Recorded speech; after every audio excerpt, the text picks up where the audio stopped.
చూస్తుంటేనే నోరూరించే చేపల చట్నీ ఎంతమందికి ఇష్టమో కింద కామెంట్లో తెలపండి. సులభమైన పద్ధతిలో తక్కువ ఇంగ్రీడియంట్స్తో చేపల చట్నీ ఏ విధంగా చేసుకోవాలో ఫుల్ వీడియో స్కిప్ చేయకుండా చూసేసేయండి, ఎంజాయ్ చేసేసేయండి. Hello guys, welcome to Shri KNR foodies. ఈరోజు అయితే మన ఛానల్లో అయితే ఫిష్ చట్నీ చేస్తున్నామండి. నైట్ షికార్కి అయితే వెళ్ళానండి. ఇక మనం షికార్కి వెళ్ళామంటే ఖచ్చితంగా చేపలు ఫ్లాట్ అయిపోయి మన వలలో పడేస్తుంటే సరే ఓకే అయితే ఒక పెద్ద బొమ్మ అయితే పడిందండి. దాన్ని అయితే ఇంటికి తీసుకొచ్చి మంచిగా ఫ్రెష్గా కడుక్కొని పీసులాగా చేసాం కాబట్టి ఇప్పుడైతే దీన్ని మనం తెలంగాణ స్టైల్ ఫిష్ చట్నీ. ఇది వీడియో నచ్చింది అనుకో లైక్ అయితే ఖచ్చితంగా కొట్టండి, అండ్ షేర్ కూడా చేసేసి సబ్స్క్రైబ్ మాత్రం మర్చిపోకండి. పక్కన చిన్న బిల్ ఉంటుంది కొట్టేదండి. చేపల చట్నీ చేయాలంటే అంత కష్టమేం కాదండి. నేను చెప్పిన ఇంగ్రీడియంట్స్ వాడితే తక్కువలో మంచి టేస్టీగా వచ్చేస్తాయండి. ఇప్పుడైతే చేపలను అయితే అందులో వాటర్ ఆరిపోయే విధంగా ఫ్యాన్ కింద అయితే పెట్టేసుకున్నాం. తర్వాత ఒక టేబుల్ స్పూన్ పసుపు వేసుకొని, అలాగే ఇంకొక టేబుల్ స్పూన్ ఉప్పు వేసుకొని అవి రెండు మంచిగా చేపలకు పట్టే విధంగా మంచిగా కలిపేసుకొని ఒక బాండి అయితే తీసేసుకొని అందులో ఒక 4-5 టేబుల్ స్పూన్ల ఆయిల్ వేసేసుకొని కొంచెం వేడైన తర్వాత ఈ ముక్కలను అయితే ఇంకొకటి అలా అలా అని వేసేసుకుంటే అందులో ఉన్న వాటర్ మొత్తం ఆవిరైపోయి మంచిగా ఫ్రై అయిపోతుందండి. మంచిగా ఫ్రై అయ్యి గోల్డెన్ బ్రౌన్ కలర్ వచ్చేసిందంటే సరిపోతుందండి.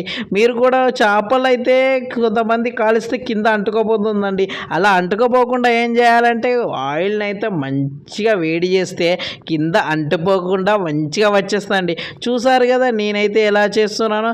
ఇప్పుడైతే మనకు కావాల్సిన కన్సిస్టెన్సీలో వచ్చేసిందండి, గోల్డెన్ బ్రౌన్ కలర్లో వచ్చేసింది. అలా అని చెప్పి బాగా మార్చకూడదు, అలా అని చెప్పి మరీ పచ్చి పచ్చిగా ఉండకుండా మీడియం ఫ్లేమ్లో మంచిగా ఫ్రై చేసేసుకోవాలి. ఇప్పుడైతే మనకైతే చేపలు అయితే మంచిగా ఫ్రై అయిపోయిందండి. ఇప్పుడు అందులో ఉన్న ఆయిల్ని అయితే ఇంకొంచెం తీసేసుకొని తర్వాత దానిలోనే ఒక 2 టేబుల్ స్పూన్ల అల్లం వేసేసుకొని మీడియం ఫ్లేమ్లో పెట్టేసుకొని అది పచ్చి వాసన అంతా పోయే విధంగా మంచిగా ఫ్రై చేసుకున్న తర్వాత ఒక 4 టేబుల్ స్పూన్ల కారం వేసేసుకున్నామనుకో మంచిగా ఫ్రై అయిపోతుందండి. కానీ లో ఫ్లేమ్లో పెట్టేసుకోండి. ఇప్పుడైతే కారాన్ని అయితే మంచిగా ఆయిల్లో మిక్స్ అయ్యే విధంగా కలిపేసుకున్నాం.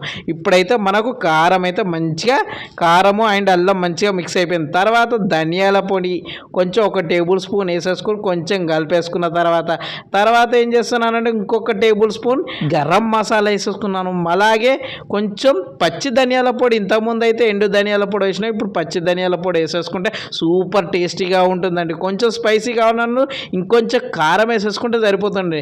ఇప్పుడైతే అందులోకి కచాపచా దంచిన వెల్లుల్లి అండి అందులో వేసేసుకొని మంచిగా కలిపేసుకుంటే ఆ సూపర్ స్మెల్ అయితే అదిరిపోతుందండి. ఇప్పుడైతే మొత్తం దానిలో మసాలాలు అన్నీ కలిసిపోయాయండి. ఇప్పుడు ఏం చేద్దామనంటే ఇంతకుముందు మనం ఫ్రై చేసుకున్న చేప ముక్కలు ఉన్నాయి కదా అందులో వేసేసుకొని ఆ మసాలా అంతా చేపలకు మంచిగా పట్టే విధంగా కలిపేసుకున్నామనుకో సూపర్ టేస్టీ ఫిష్ చట్నీ అయితే రెడీ అయిపోతుందండి. చూసారు కదా ఆ కారం అంతా ఆ మసాలా అంతా చేపలకైతే పట్టేసింది. తర్వాత ఒక 2 నిమ్మకాయలను అయితే పోసేసుకోవాలి. ఎందుకంటే నిమ్మకాయలు పోయడం వల్ల మంచి టేస్ట్ వస్తుంది, అలాగే ఖరాబు కాకుండా చాలా రోజులైతే వస్తుందండి. నేను చెప్పిన ప్రాసెస్ అయితే మీరైతే ప్రిపేర్ చేసేసుకోండి. అలాగే ఒక్కటి గుర్తుంచుకోండి, మనకు ఎంత మంచిగా చట్నీ ఖరాబు కాకుండా ఉండాలి అంటే మస్ట్ ఉప్పు అండి. ఎంత పడితే అంత మంచిగా వేసుకోవాలండి. అట్లా అని చెప్పి తక్కువ వేసుకున్నా ఖరాబ్ అవుతుంది, ఎక్కువ వేసుకున్నా ఖరాబ్ అవుతుంది. కాబట్టి దానికి కావాల్సిన సమపాలలో ఉప్పు అయితే వేసేసుకోండి. అంటే తగినంత ఉప్పు అయితే వేసుకున్నాం. ఇంతకుముందు కొంచెం ఆయిల్ తీసి పక్కన పెట్టుకోమన్నాం కదా, ఆయిల్ అయితే మంచిగా పోసేసుకోవాలి. అలా అని చెప్పి డ్రైగా పెట్టేసుకుంటే చూడడం ఖరాబ్ అయ్యే ఛాన్సెస్ ఎక్కువ ఉంటుంది. అందులో వాటర్ పడకుండా ఉంటే చాలా రోజులు నిల్వ ఉంటుంది. ఇప్పుడైతే మనకు ఫిష్ చట్నీ అయితే రెడీ అయిపోయింది. కాబట్టి టేస్టీ ఫిష్ చట్నీ అలాగే ఇంకా మరిన్ని వీడియోస్ కోసం నా ఛానల్ అయితే సబ్స్క్రైబ్ చేసుకోండి. మరి లైక్ చేయండి, షేర్ చేయండి, సబ్స్క్రైబ్ మాత్రం మర్చిపోకండి. పక్కన ఒక బెల్ ఉంటుంది కొట్టేసేయండి.